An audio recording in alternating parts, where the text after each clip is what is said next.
Triple stand somebody to praise God for your 24-hour time.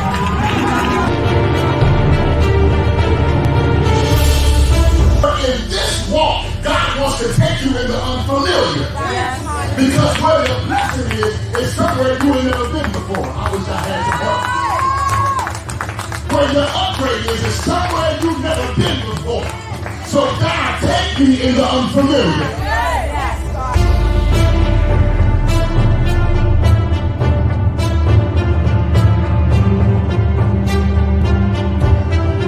But church has become a circus. We gotta do the extra. We gotta make people sweat and make people spit, make people turn around, flip upside down. But according to the word of God, if you got the real power of God, all you got to do is say in the name of Jesus.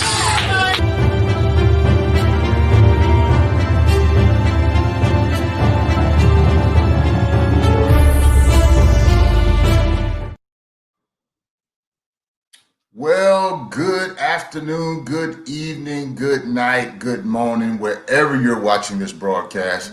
Welcome to the We Belong Together broadcast. I'm speaking into existence because probably people in Europe and all across the country are watching the We Belong Together broadcast with Dr. Sherrod and Lady Chantel. I hope you guys had a blessed, wonderful weekend, was able to celebrate however way you celebrated. We had a chance to recall Beirut and Fort Knox and World War I, World War II, Vietnam War, Korean War.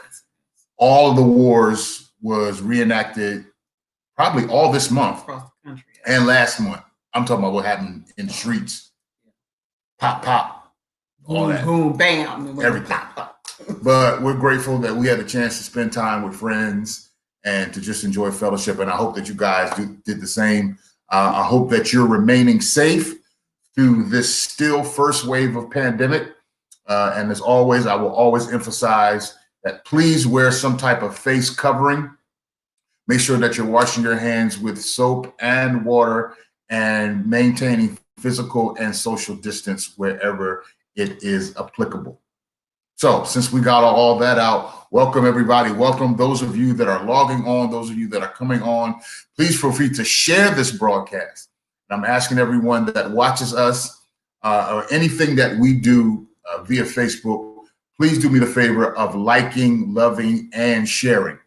As much as is going on in the world, we need as much positive social media outlet as possible. So I'm asking all of you to do me the kind favor of liking and loving and sharing this broadcast, and it will do us very good. Greet the people, honey, and say hello to the people. Hello, people. Well, afternoon, everybody. Happy Monday. Looking forward to another blessed week. I don't know about y'all, but it is hot as fish grease up here in Sacramento. I mean, hot. Very hot. Hey, I'd rather be hot than cold, I think. But it's a blessed week. We're still alive. We woke up this morning in our right minds. Hopefully we are in our right mind, but we did wake up, whatever mind we woke up in, we woke up this morning.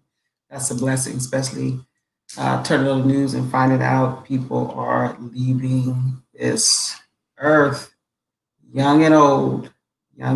This virus, whether you believe it's a hoax or it's just a flu, whatever it is, people are leaving here because of it. So hoping that you stay safe. I'm grateful that my family members that had COVID-19 was able to recover and we did not lose them. To God be the glory, but everybody is not able. So keep yourself safe. Be mindful of other people. It's not just about you, it's about other people, especially the elderly, people with underlying conditions and things like that. Just be careful, be mindful of other people, not just yourself. So I'm grateful this morning. I got no bad news today. We got no bad news today. Everybody good, everybody living and breathing and in their right mind. Amen. So thank you to all of our viewers that have watched us these past couple of weeks. And I'm going to ask the kind favor of, again, liking, loving, and sharing. Please comment. Let us know that you're here. Just to say hello, how you doing?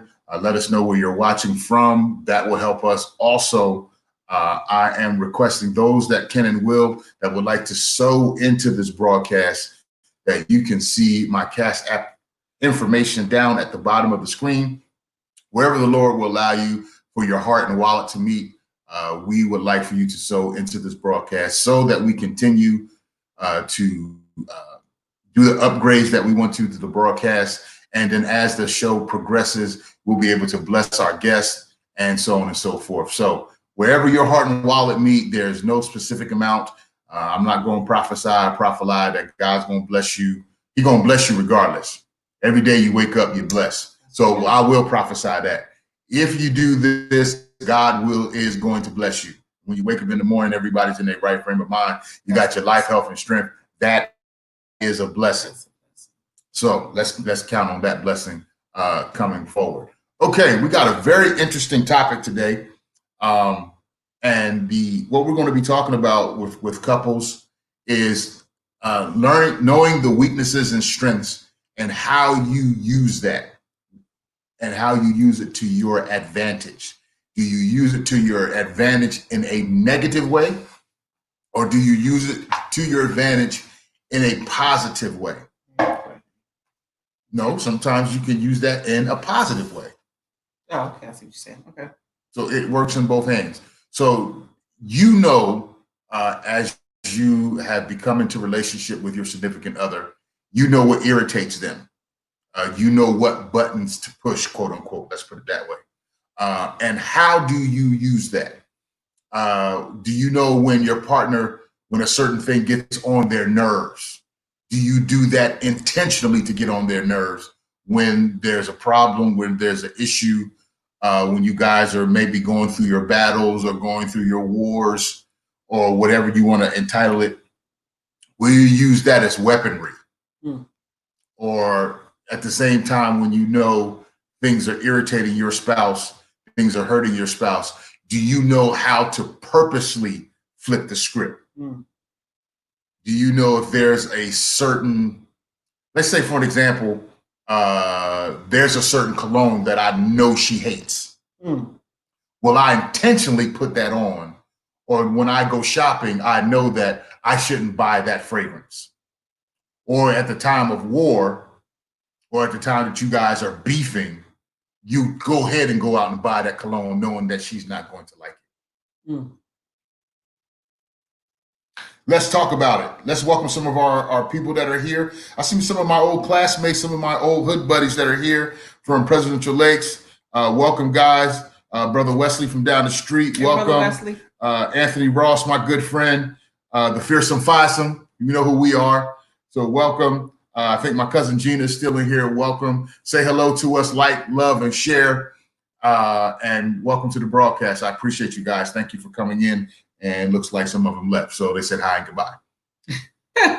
So that's cool. So let's dig in this. Let's talk about this because I'm sure everybody's going to come in at 6:45.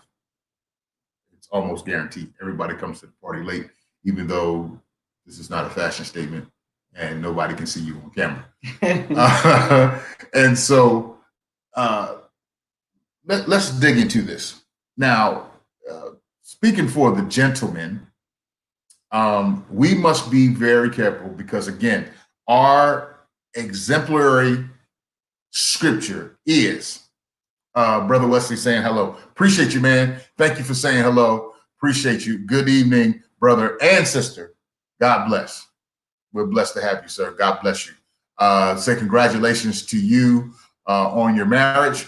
I've seen your wedding clips numerous times, as well as the pictures that you also showed me in person that I see numerous times again, and so on and so forth. So thank you, and God bless the Carr family.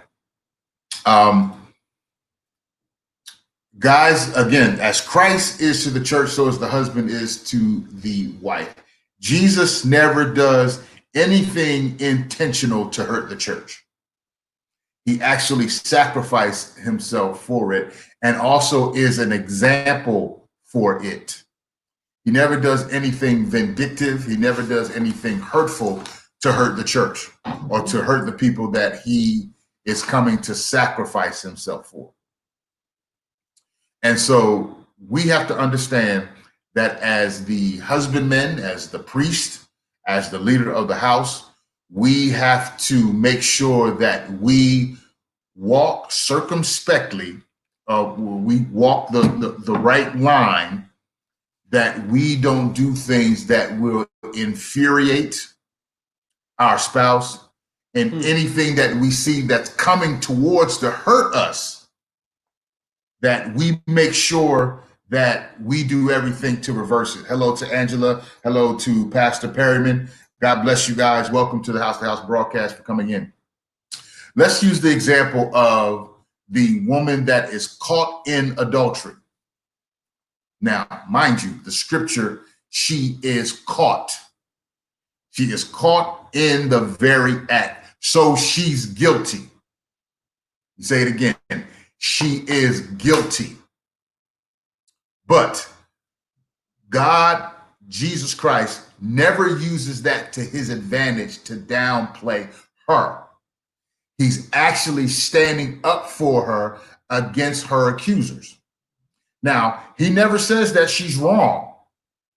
So he doesn't excuse the behavior, but he also uses grace and wisdom to understand that even though she's wrong, she shouldn't be convicted of her crime.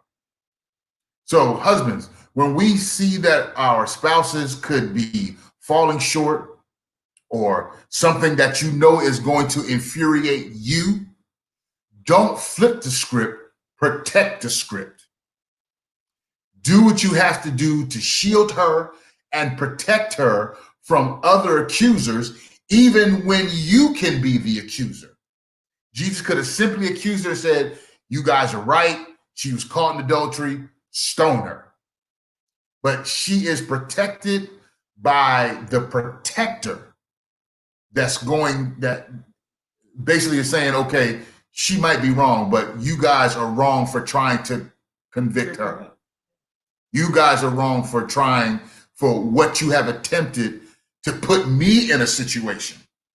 And sometimes as husbands, we have to make sure where our vision, where our listening, where our mind is at when things are in a crisis situation. And we have to make a rational decision.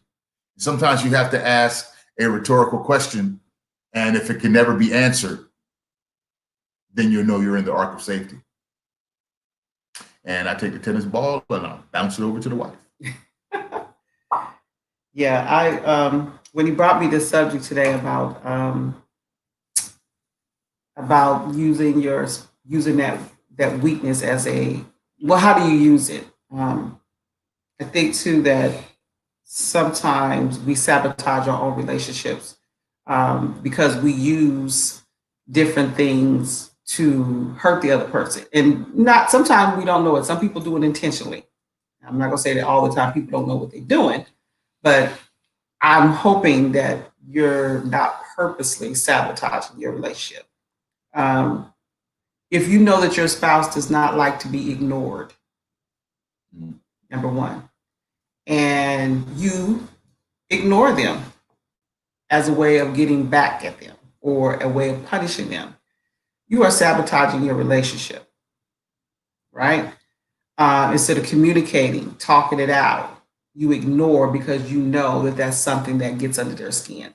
So we do that in relationships. People know that that's a weakness for you, that's an issue for you, and they use it as a weapon against each other. So you're self-sabotaging, you're sabotaging your relationship. And with that kind of behavior going on, it's very hard to bring it back together if you want to heal. That's good. If you know that your spouse has an issue with you not texting or replying back to a text message, and you like, I'll get back to them later. I don't care what she thinks. I don't care what he thinks. He just gonna have to wait. That's self-sabotage. You sabotage. Now you're putting anxiety on the person that you say you love and you sabotaging your relationship. And you think, well, it's just a small thing. But those are the little things. What it says, it's the little foxes that destroy the vine. Slowly but surely, that little thing gets bigger and bigger. It builds up. It's like building blocks. It gets bigger and bigger. And you use that. If you have a partner that communicates with you that, hey, this bothers me, and your response is, so that's your problem. Deal with it. That's just who I am. Wow. That's going to be another one of those little blocks. So that might be just a little bigger, then the text message is going to get bigger and bigger. So in the end, when that big wall goes up, now you got this huge wall. You're trying to figure out, I don't understand why it's so hard. You the problem. You caused it. You built that wall. Now you gaslighting. You basically saying it's your fault that it's there. No, it's your fault too, because you knew that was an issue and you continue to do those different little things and build that wall. So now you got this big, huge wall. Now what you gonna do? Now you got a problem. Now you got a relationship problem. What you got to say about that? So how do you tear down the wall? Woo! Yeah, that's a good one. Because a lot of times, depending on how big and how tough that wall is, it might not come back down. Because now, the only thing I can think of is you change your behavior. If you know, like I said, you know that there's a problem for your husband and your wife for you not to respond back. Now, granted, I'm at work. I can't reply to your text message. So don't text me at work and think I'm going to reply back. So I get that. But you know what I'm saying. That other little stuff. You out and about. Now, there's some underlying reasons for all that kind of stuff. But the point of the matter is, if you know that it's an issue with your spouse, like maybe leaving the toilet seat up, brothers. It's a small thing.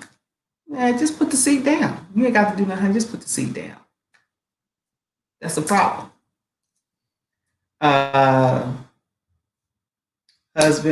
Wives, if you know your husband, I don't know, don't like the color green, whatever, then you don't want to bring the color green around. We'll go into our personal life. Let me share this. Mm-hmm. My wife knows I don't like onions. You don't like onions in my food. I don't like onions. But she cooks with onions. I cook with onions. So we have to have the conversation. She'll let me know that the food is more flavorful with onion. Now I like onion salt and onion powder. Onion rings. I like onion rings as long as they're battered. I'll eat the onion rings. But other than that, just to have onions on a sandwich or a burger or anything like that, I don't like that.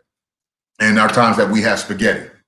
We have the conversation. I'll say, honey, I know you're making onions. Can you make the onions a little bit small? Now, I could have just blown up. Look, don't put onions in my food, I said. And because I don't present the situation the correct way, she could easily retaliate. Well, why don't you cook your own food?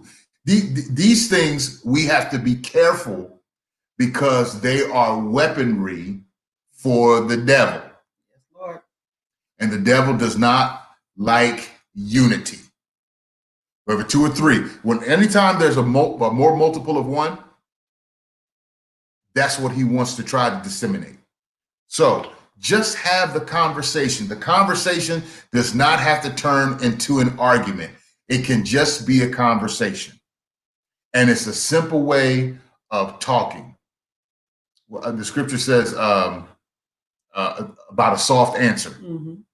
Just say, hey, this is what it is. This is what happened. Let's talk about it. Mm-hmm.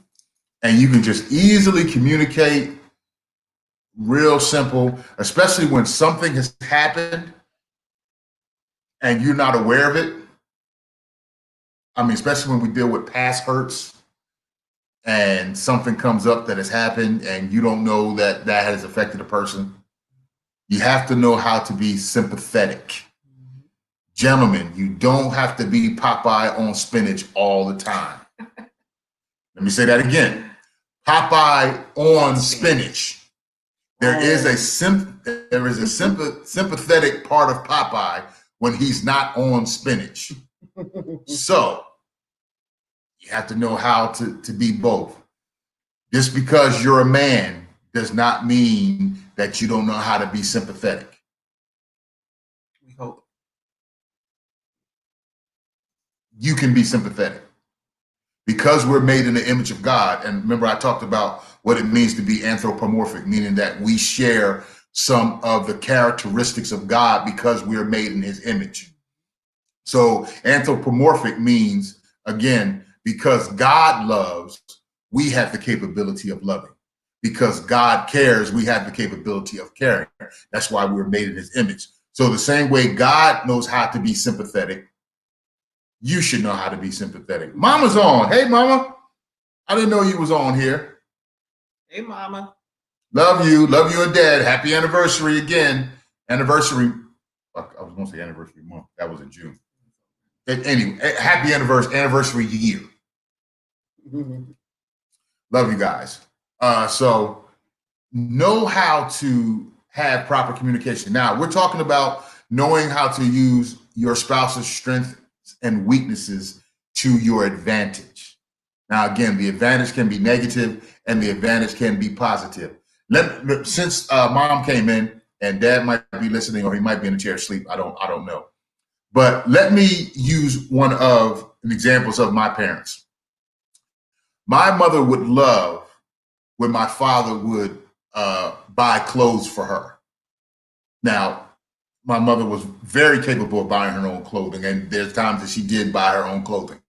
But it was always great when my mother would come home and there would be an outfit laid on the bed. My father used that to his advantage. That was a thing that he knew brought his wife joy. So he would do that. I mean, he would go outfit from head to toe. He would go outfit. I mean, he would go hat, he would go suit, everything. If there was a big event coming up, the outfit was there laid out, and he used that to his advantage. Now, if there was a beef between them, and the beefs I really didn't see too much. Of course, they argue all the time anyway. So they really didn't have a beef. But if there was something that came up in the house that there was an issue, my father didn't stop buying the outfits. It kept on coming. So you have to know that when your wife has something that she's fond of you doing, don't stop doing it because there's an occasion that you guys have a disagreement. That's how you don't use things to your disadvantage in a negative way. Keep on doing the same things that she likes, even though there's a disagreement, even though there might be something that might come up where you guys are arguing. Keep doing the same things. And also, another form of self-sabotage, ladies. That's a good one, self-sabotage. Self-sabotaging your relationship. Criticism. Yeah. Criticism. So. Give me my likes, loves, and shares. Like, loves, and shares. Give me the cares too. Y'all give us the cares too. Press that button. Press that button. Now, there's nothing wrong with communicating your dislikes. But if it's always a criticism, you can't never do nothing right. How come you can't do it? I done told you 10 times. You just can't do nothing right. I asked you the other day to go to the store and get some oranges. You come back here with lemons. You know what I'm saying? I mean, that sounds ridiculous, but it happens. It happens. Like I told you to go get some toilet paper. You did? No. Oh. I'm just saying. I was going to say. Get some toilet. I mean, you know what I'm saying? When you criticize everything your spouse is doing, that is going to sabotage your relationship. Where is the praise? Honey, that was a good job. I'm glad you took the garbage out. I'm glad you taking the garbage out. That was such a blessing. I'm glad you did X, Y, and Z. Where is the praise? If you got all the criticism but no praise, you're going to sabotage your relationship. As I said, you're going to start building those building blocks, and turn into a big old brick wall. And you're going to try to figure out how that brick wall got there. Right? So that's the other thing. Being jealous and paranoid, that's self-sabotage. Come on now, ladies and gentlemen. Paranoid and jealous happens to males and females. It ain't a gender thing. You paranoid and you jealous. You always thinking something negative. You doing something. You out doing something. You didn't text me back. You doing something. So now you double dipping. I call that double dipping. So now you mad because I didn't text you back fast enough. And now you accusing me of something because you jealous and you paranoid. Now either you jealous and paranoid because I've given you a reason to be jealous and paranoid, or you jealous and paranoid because you know how dirty you are. Or how dirty you have been. So now you worried about that. You reap what you sow. Right? So these are things that we do to self-sabotage our relationships. If you feel hung up on what Joe Blow did to you and you taking it out on Danny, horrible names, but anyway, what? You're gonna sabotage your relationship before it even gets started. If you always looking for an exit plan, if you got a plan B, exit plan. Well, I'm gonna make this plan just in case it don't work, in case he don't work, and she don't work, or she don't do what I want to do, or he doesn't do well. Wow. You might have some issues and you self-sabotage the relationship before it even gets started. You've already gave it a bad tick. It's like, oh no, it ain't gonna work. Because you know why? The other 10 didn't work. Well, maybe the other 10 didn't work because you crazy. Maybe you got some issues that you need to work out before you even get into another relationship. Because if you're going to be sabotaging your relationship with that kind of mindset, it's going to be bad. It's going to be all bad. All bad. New relationships, everything is going fine and dandy, wonderful, and boop.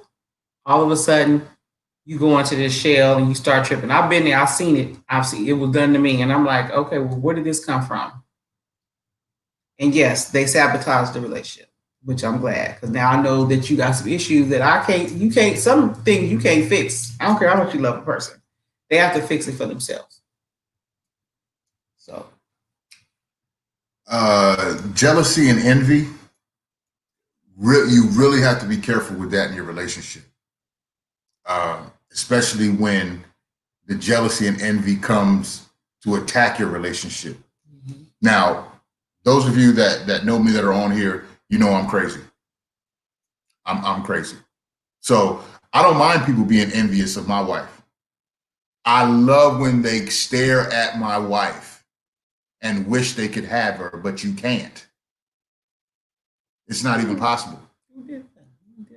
I mean, sometimes when you walk in and they look, and then the head, and that's a brother. I ain't talking about a sister that's jealous. I'm talking about, well, I'll deal with the sister too, but let me go to the brother first. That's Bishop's wife.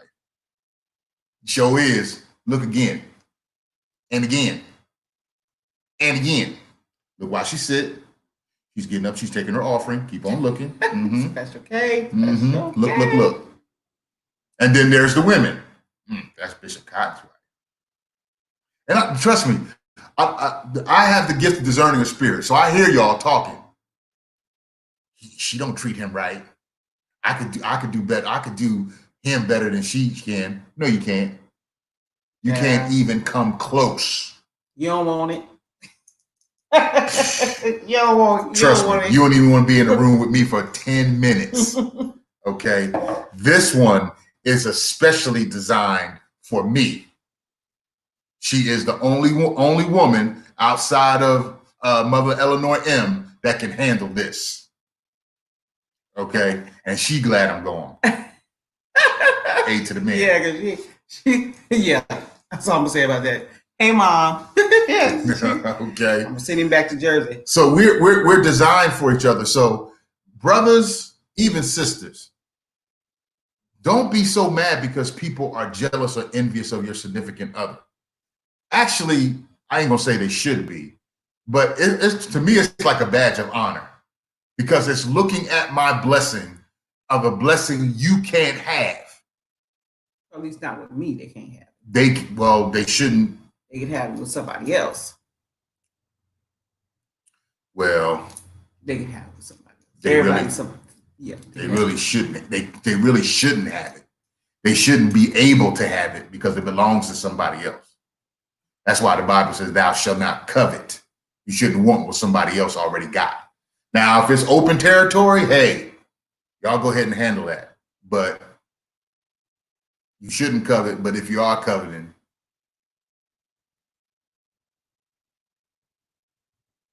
and that's all I have to say about that.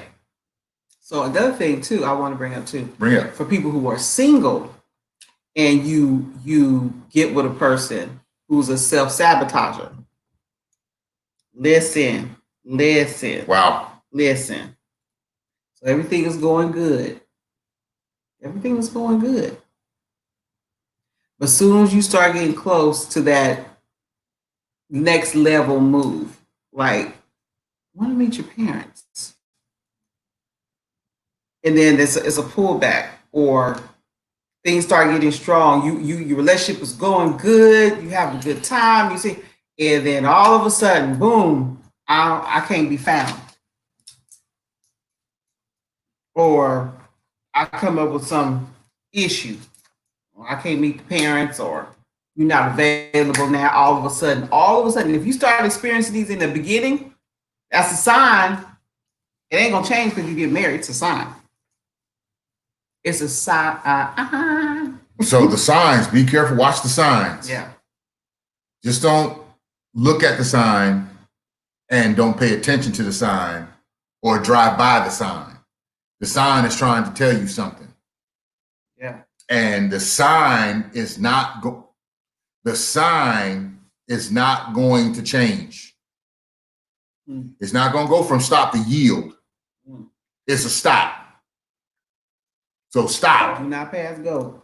Do not collect that $200. Nope, because you're gonna be wound up in jail without a get out of jail free card.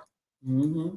And if you get with somebody, male or female, that can go from one person to the next, they're in a relationship. As soon as they break with you, then another one. They hear it. They serial daters. That they have issues with commitment. Now let me throw this in real quick. So my brother from down the street I used to grow up with, he gives a beautiful compliment. Now, I could have just taken that if I'm insecure, and I could have said, "Hey, man, don't be giving compliments to my wife. You got issues. You got issues. you got serious security issues. If somebody comes to give your wife a compliment, or even vice versa, how many times have we been in services where a woman will come up to me and say, Bishop, you really preached today,' and she don't get jealous of that." I didn't even get jealous, but I knew they liked you. Cause I'm like, because it ain't whether you like them liking you. The question is, do you like them? It's the flip. I don't care nothing about them liking you. They can like you all day. Question is, how you doing? Then we gonna have a problem. Then I'm gonna have to go. Boop. But anyway. So using that to your advantage or using that negatively, can you be in a secure place where somebody is complimenting your significant other? How does that make you feel? And if you get offended and get all pushed out of shape, sisters and brothers, if you get with a woman that gets pushed out of shape because one of the sisters that come up to you in the church and told you they were preaching, you preached the word today, blah, blah, blah, whether they hitting on you or not, if you get all pushed out of shape over that. Even the look compliments. How many compliments have my wife heard people say to me, "Oh, Bishop, you clean, you dress, you dress." Now, I dress purposely to get compliments. That's just the type of person I am.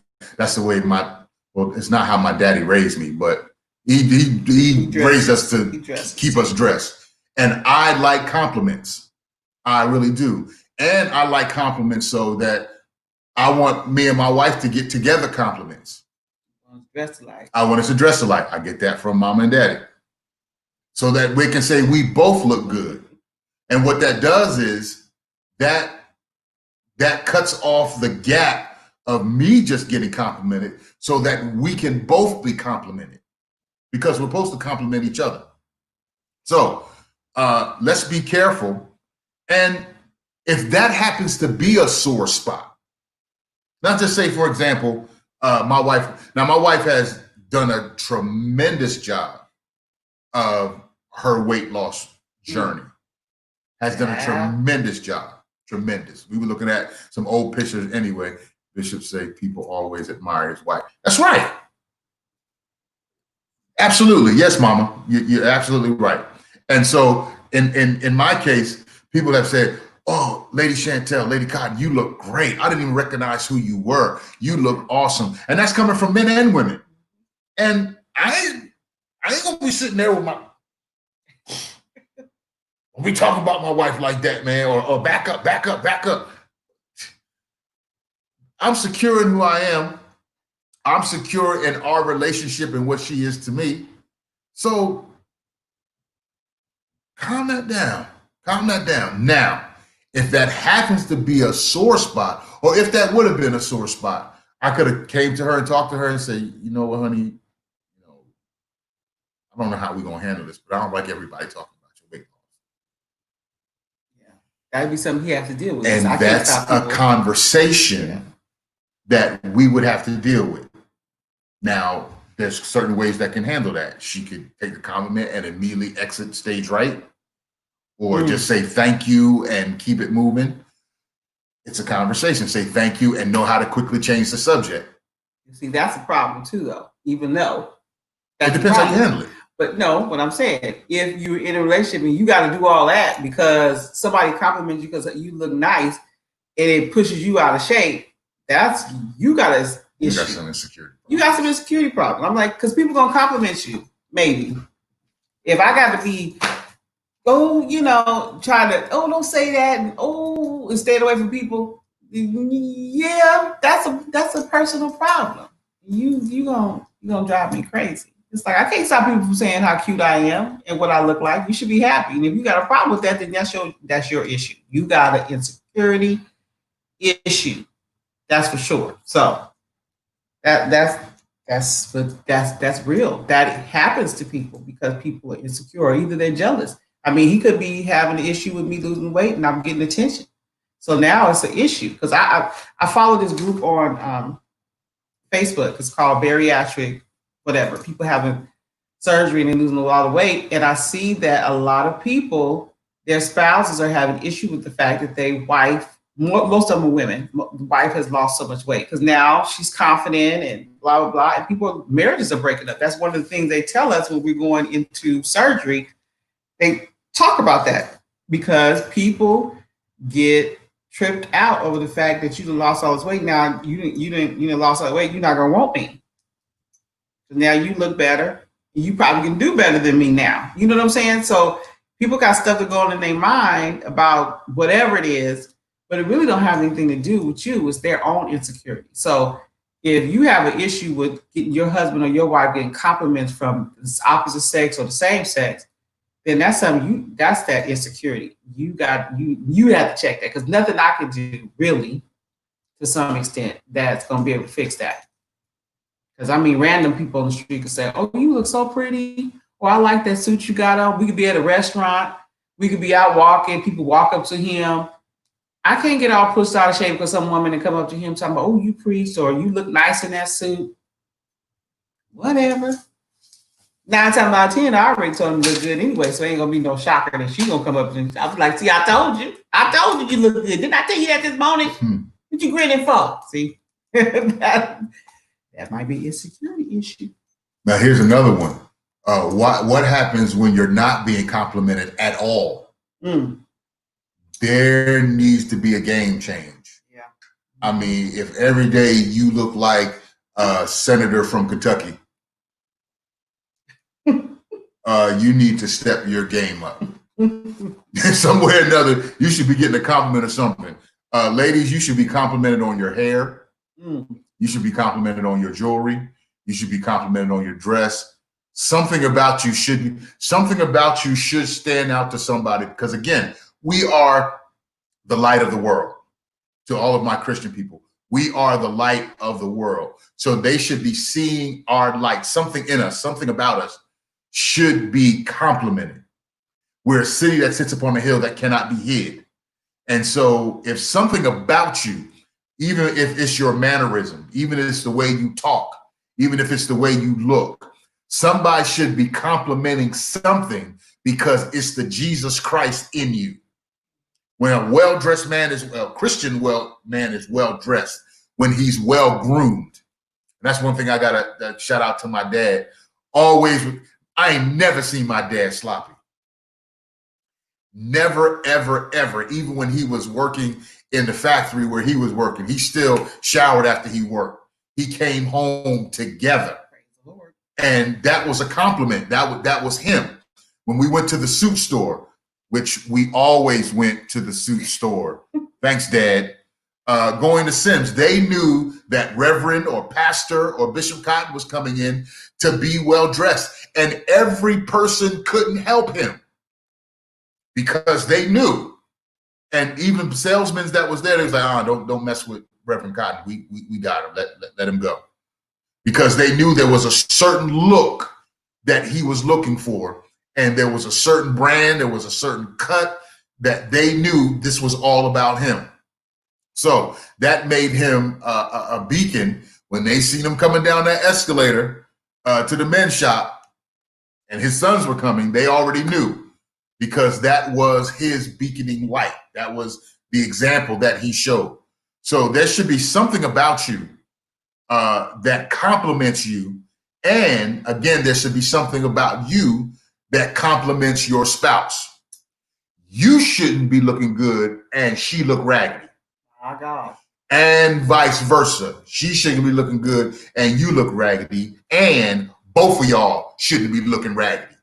And your kids most definitely shouldn't be looking raggedy. And you all suited and booted. But you know what else I want to talk? I want to bring up too about self-sabotaging is when you're in a relationship with a controlling person. When they want to control what you wear, what color you wear, where you're going with what you got on. That's the problem. That's a problem. That's a problem. So, now I joke about it when my wife puts her clothes on and we're not going to the same place, or she going out with the ladies or wherever, if she's going to work and she decides to step up her wardrobe at work, because she works in a relaxed environment, and she puts on a new shirt or a new pair of jeans. I'm like, where are you going? Or I put on some makeup. Like, who are you going to see at work today? What's that lunch? What's that lunch today? But I don't get insecure. I'm not tripping, because ain't none of those people out there can't pull that. See, that's that confidence in yourself. There's only two people that could probably pull that. Probably that's Morris Walnut and Dwayne the Boulder Johnson. He hating both of them anyway. Well, anywho, so when you self-sabotaging, you want to self-sabotage your relationship, be controlling. I wouldn't tell her don't put that on or take that off. Well, yeah. Well, let me say this. There's nothing wrong with that. Well, if it's going to be something that is warranted. Now, if I'm going out and all my breast is hanging out, I ain't gonna do that. Or if I'm going, I got to split up too high, or I can see through my dress, or my pants so tight I can't breathe. It might be like, why you putting it? That's not a good fit on you. But it's a way to do things. But if it's different than making you aware that something don't look good on you versus everything I put on, you want to control. You want to control what I wear, where I'm going, who I'm with, why I'm going. Well, you don't need to hang out with them anyway. I don't know why you want to go with them. That's that controlling, that's self-sabotage. That would drive me bananas. It's like, okay, dude, you know what? And then what we do, or what the other person who's being done like that, then what they do is they start withdrawing. Mom said you two belong together. That's the name of the show. We belong together. You start withdrawing. You start being less of yourself. And I've seen that happen. The other person is more overbearing, and the other person kind of just let them run the mill. Whatever you say, I'll do just to keep the peace. If you got to just do what they say to do to keep the peace, oh no. Because we're individuals. Even though we got different lives, there's some hairstyles that he wore that I didn't really care for. But I'm like, you know what? Let me let you be you, because you get that. One time, what was that? You went blonde, or he thought he was blonde? Oh yeah, I dyed my beard blonde. Oh my God. And I was just like, oh, okay. Okay. What was you trying to get? I don't know. Was you trying to go blonde? I think you was trying to go blonde. No, actually, I was trying to go white. Oh, that's right. He thought he was going to go gray. Now, I'm a licensed cosmetologist. I tried to tell him, dude, that's not going to do that. That's going to take you blonde. Yeah. And that's what he did. That's what happened. And I was just like, okay, I'll let it ride. He went to this phase where he wanted to have hair. I did the man weave. He did the man weave. Some of it looked good, and some of it was like, oh my God. Oh my God. I let him do what he needs to do. He needs to get it out of his system. I can't control that. I can't be that overbearing wife that's like, I'm not gonna love you. I'm gonna speak to you. I'm not gonna touch you because you did what you said. I told you don't do that. See, that's you gonna self-sabotage, and vice versa. There's some things that he don't really care that I do. Like, she did a hairstyle, which I like the color, but I didn't like the style. He didn't like the mohawk. And I said I didn't like it, and I left it alone. He said he didn't like it. He said, I don't like that. I don't like it. It ain't like I can go and change it because I ain't got no hair. But I didn't stay hawking on it. Right. I said I didn't like it, and I left it alone. But it wasn't every time I went to the shop. When I come home, he has something to say about my hair. You getting your hair done because you trying to attract people. See, that's that controlling, overbearing, insecure person right there. If everything a person do, you got something negative to say. Yeah, that's you self-sabotage. You're going to ruin your relationship. Trust and believe. After time, because the person to deal with it for so long, and at some point, boom, they're gonna be like, I don't care what you say, I don't care what you do. And I seen my grandmother go through that with my grandfather. I feel sorry for Johnny J, because when he got to the point where he couldn't put up no fight, she shut him down. And I was like, ooh, grandma. It's a little rough for grandpa. That was my baby. That's my daddy. She didn't care. So couples, know how to be, again, use it to your advantage, negative and positive. When it comes to looks, also know how to be interactive with each other. There's sometimes I'll get on a black woman's hair page. And I say, honey, won't you try that? Yeah. I think that might look nice on you. And she might say, no, I don't want to try that. I don't harp on it. But I say, I think that you might want to try that. I mean, when she had longer hair, and it's my fault that she cut it because I asked her to cut it. I did. But I went through short haircuts. I said, honey, why don't you try this one? Why don't you try this one? And then once she cut it, I went to some more shortcuts. Why don't you try this one? When this grows back, why don't you try this one? Why don't you try this color? Why don't you try this?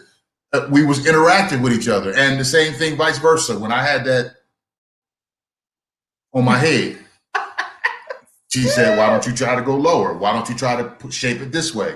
Even with my beard, as much as she don't want me to cut it, I'll go ahead and cut it. It doesn't go into an argument. I'm not gonna fall out and we individuals. You come home, I done dyed it. She don't want me to dye my beard. I'm like, you done dyed your beard. You did it again. Can't help it. And then sometimes she don't even notice. Mm-hmm. Sometimes I done shaped it up and cleaned it up real good, and it'll take her a day. She'll say, did you shape your beard? I said, honey, I did it yesterday. Like I came home a couple of days ago, and he had put the bed we bought.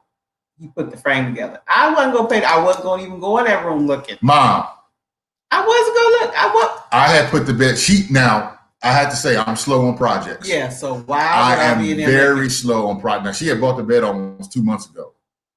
I'm very slow on projects, but I'll get it done eventually.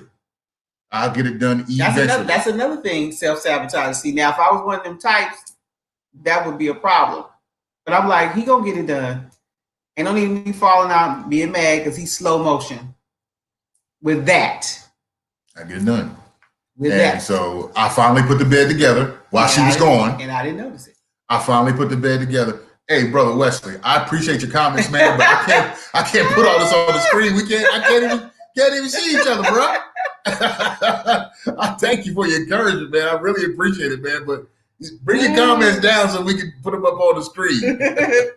I mean, what am I supposed to do with that? Anyway, so I put the bed together, and because she doesn't go into that room, we don't go into that room at all. It's the extra bedroom. Yeah. And now it's turned into almost like a storage room. I'm trying to fix that by getting furniture put in, so it don't turn into a storage room. So I finally put something in there I finally put the bed together, and she had walked past the room, and she went into the office where the office is past the room, and she walked back, and I'm like, when is she gonna look in there? But she not. I wasn't. And so I said, honey, will you go look in the room? I'm like, for what? What do you want me going in the room for? I'm in there going to my office and doing what I got to do. But I was coming from work. I was putting my stuff down. Notice she said her office, which is really mine. But anyway. See what I'm saying? But see, I don't see how something could turn into an argument. Right. You mad? I didn't put the bed together. You've been asking me for 2 months to put the bed together, and I put the bed together. You ain't even said nothing. Well, I actually put the bed together 2 months ago. So don't get mad because here it is 2 months later and you decide to put the bed together and I didn't notice. But that's kind of stuff people fall out. They get mad but the issue is it's not really the issue of you putting the bed together. It's something else. Just to be honest, it's something else. But I know how he is. I already know. There's something I was like, okay, I'm asking him to do it. Just like it's another honey-do list in the house. What am I supposed to put up now? See, and this ain't no 2-month thing. This is some stuff like fixing my doors. Oh, I don't know how to do that. YouTube it. I told him YouTube it. That's how I do stuff. That's how I learn recipes for him. I go do YouTube. I get him some different recipes. See how I'm saying? So, and if I go hire somebody to do it, he ain't gonna have no problem. He be like, "Oh shoot, bro, thank you, cuz." All right, he ain't got no problem with it. Not at all. So, but for somebody, that could be a problem. That could be a problem. That could be a problem. So now, if you know that was, if it caused a problem and we were gonna fight about it, if I was gonna go off fly off the handle, he would probably do it, just so he wouldn't hear my mouth. And that's what happens in relationship. Let me just do that because I don't want to hear his mouth, or I don't want to hear her mouth. I don't want to hear them fussing and fighting. And some people like, I don't care what you say. You can fuss and fight you want to. I ain't doing it. And you got those too. You're self-sabotaging my brother and my sister. And then you have those couples that one particular spouse can do something better than the other.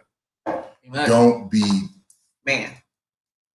Now, okay. My wife is the cook in the house, but I'm the barbecue person. I can't barbecue.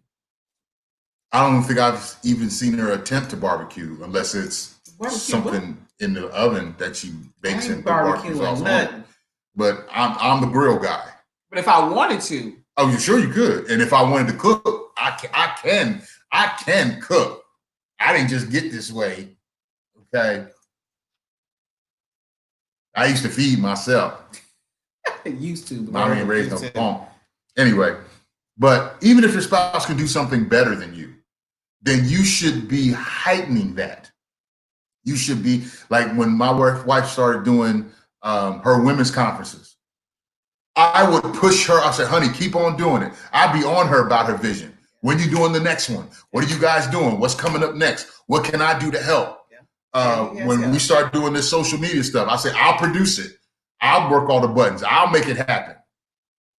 Mom said, we still upset. What y'all still upset about? Probably because he got a honey-do list and dad ain't did in 20 years. There's a whole bunch of honey-do lists on 201 New Jersey Road, trust me. And they ain't been done since 1978. Still. Anyway, but if your spouse can do something better than you, it doesn't make you weaker. It doesn't make you less of a man or less of a woman. You should be heightening that. You should be lifting them up. My wife will tell me that I'm a better teacher than a preacher, even though I love to hoop and I don't hoop on key like everybody else can. But I ain't say that. It's just the truth. It is what it is. But she'll always tell me when I'm teaching, honey, you're a teacher. You're a great teacher. I don't know why you don't teach. You should teach. You should teach. You should teach. Right. And that builds me up. And what that does is it encourages me that when I prepare my next lesson, I have that encouragement in my ear. Okay, touch on that, touch on that, touch on that. And I'll even teach something better on purpose just so I can hear her say I'm a better teacher. And again, vice versa. When I know she's doing a great job, when I know she's cooked my meals, it's okay, gentlemen, to say, honey, you cooked good today. That's very tasty today. Know how to compliment each other. That can be using your weaponry for an advantage. It will help out on Friday nights or Saturday nights or whatever you guys decide. Have relation when you're going to have relation. Trust me. when you give the compliments, it's going to work. Okay? And even know how to be complimentary when it comes to the relations. Let them know how good it was. Use that to your advantage. Because if you compliment what was done in relations, she might just do it again, and she might do it some more, and she might do it better. Vice versa, ladies. Let him know if he hit it. Let's talk real. Let him know if he worked it. Bernie's laughing. Crazy, Bernie. Let him know, because if you let him know, he might hit it again, and he might do it longer, and he might do it slower or faster. So know how to compliment. Absolutely. Know how to give the compliment. Voice your opinion. Let your voice be heard. Now since you said that, flip side is that if it ain't good, say something. You got to say something. You're like, I know you like that, but that didn't do it for me. Talk about it. You got to talk about it. You can't be having bad sex, or not necessarily bad sex, but not being fulfilled, and don't say nothing about it, and then get mad, and then talk about it. That's okay, Lord. So you got to be able to say, well, you know what? When you did that really didn't do. Let's try this one. Can you try this for me? Come on, people. We's married now. We's married, and the bed is undefiled. He loves saying that. Stop talking about the bed being undefiled. That's Bible. I'm quoting scripture. I didn't say it. They said it. So anyway, communicate. If it's not good, if it's not good for you, it may feel good or pleasure the other person, but tell them, hey, that didn't work for me. And they're like, okay. Now, I'm not saying that you can't do it, but now when you do that, then you need to follow up and do this, because that helps me, or this is what I want. You gotta talk about it. You can't be no silent auctioner. You can't be sitting there. They like unspoken requests. Would you pray for me? No, I'm not. No, you got to tell me what you want. That ain't Bible. What you want. They know unspoken requests. Tell it. What do you want? What works for you? We ain't talk about that. What works for you? No, I'm saying, just imagine if all those people that Jesus wanted to help, and he asked, what can I do for thee? And they didn't say nothing. Yeah. There's no such thing as an unspoken request. Say it. Say something. That's self-sabotaging. That's going to sabotage your relationship, because if one person's being filled and the other one not, and they said, well, we've been doing it like this for years and you ain't never said nothing.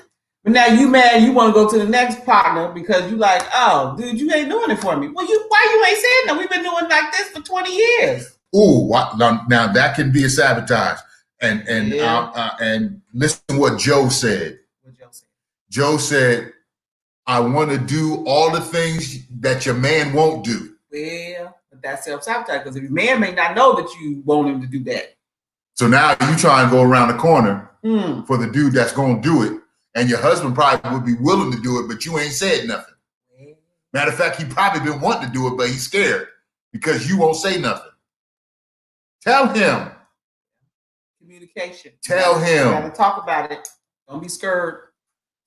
You married now. They ain't the time to be scared. Trust me, I got a text message last week to know what to do, and I got on it. You laugh because you know what I'm talking about. Yes, okay. That's all right. I'm down. Woo, that is too funny. I ain't go up there and say, we ain't doing this. We doing that. Close your eyes, close your ears, Mom. Tonight. Close your ears. Tonight. Yes. But that's communication. If you're supposed to spend the rest of your life with this one person, come on now, really? One person. Everything should not be the same as it was 10 years ago. Come on now. Don't sabotage your relationship. Get in there, talk about it. Let's talk about what the things that we want to do, or the things that are not pleasing to us. And we cannot be quiet. You can't be silent about what you want or what you need or what's not right or how you feel. And if you're in a relationship where you feel that you can't express yourself, then you need to figure out, y'all may need to go to a counselor to figure out, especially if your spouse is not willing to hear you. It's like, look, this bothers me, and this is really bothering me. And when your spouse come to you and say, "Hey, this is bothering you," you got to listen, because that's real talk.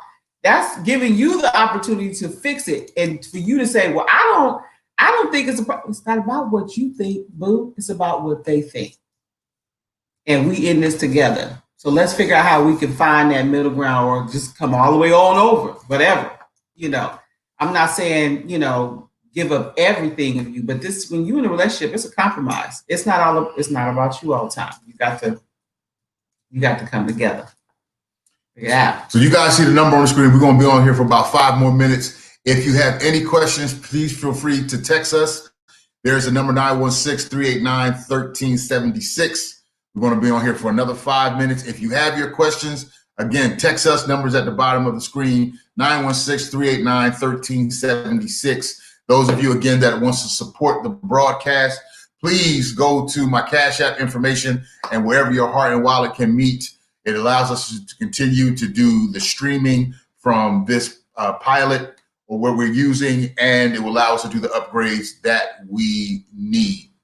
Mama's going to bed, so night, night. Night, Mom. Night, Mama. I will call you tomorrow. Mom, put your phone in the room. I'm going to call about 1 o'clock your time, okay?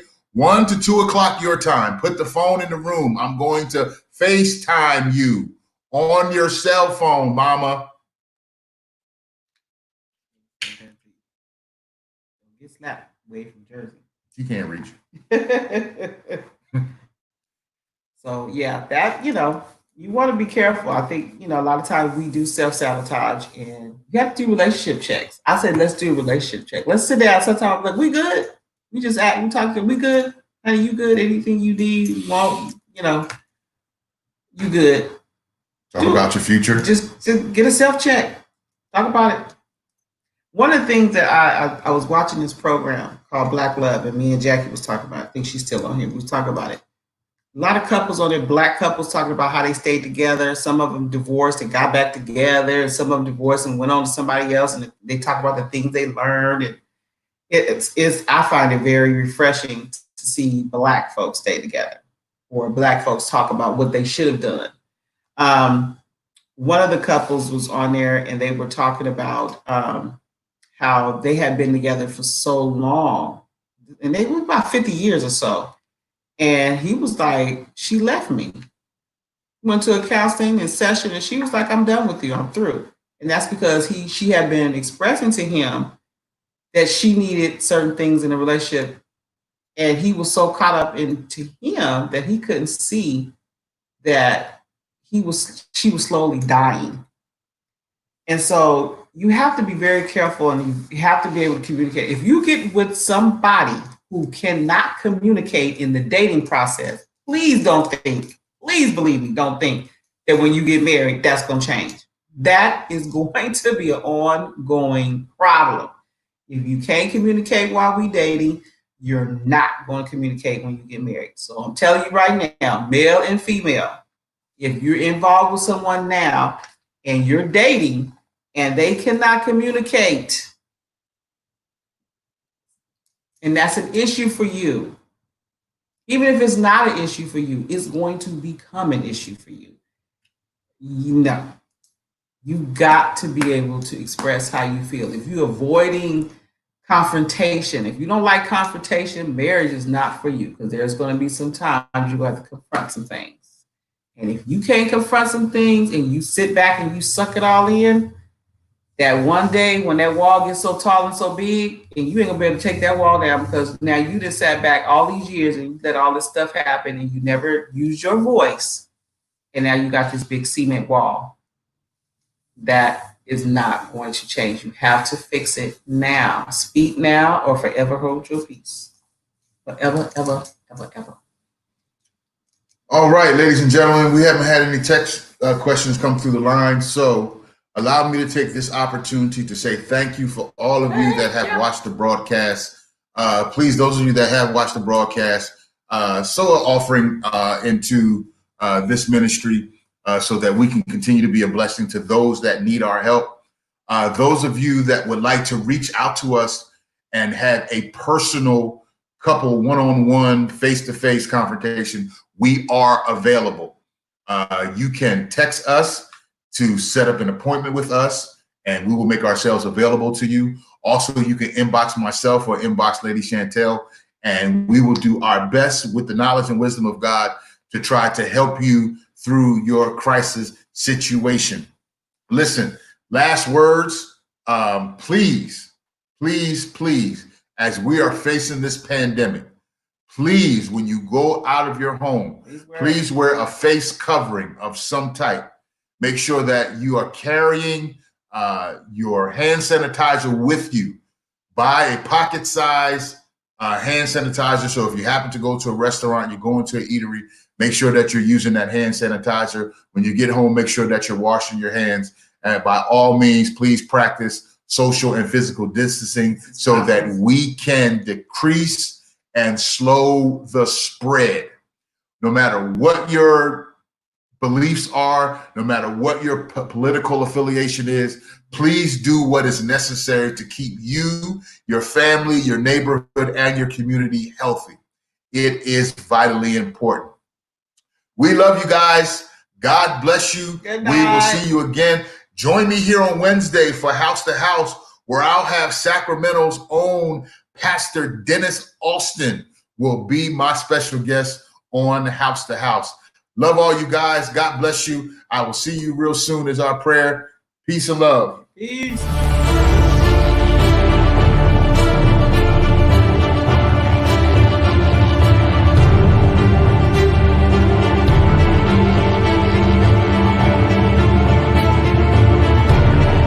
If you can celebrate God for a 24-hour turnaround, I dare somebody. Double dare somebody. I triple stand somebody to praise God for your 24-hour turn.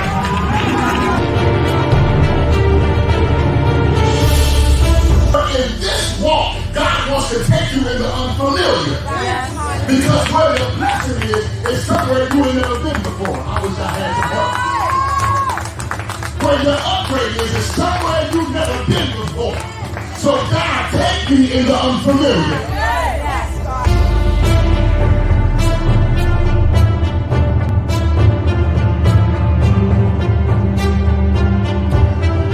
But church has become a circus. We gotta do the extra. We gotta make people sweat and make people spit, make people turn around, flip upside down. But according to the word of God, if you got the real power of God, all you got to do is say in the name of Jesus.